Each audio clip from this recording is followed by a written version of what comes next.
Θα παίξουμε μια παράσταση μόνο για σένα. Τον ευτυχισμένο πρίγκιπα του Όσκαρ Wilde.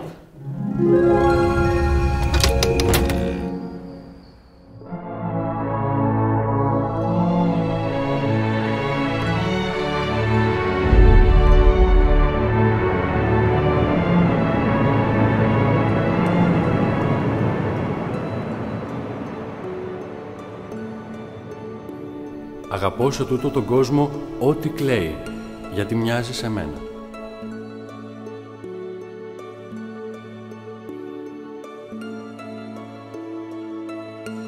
Αγαπάμε και το φως, μέσα από τις σκιές του.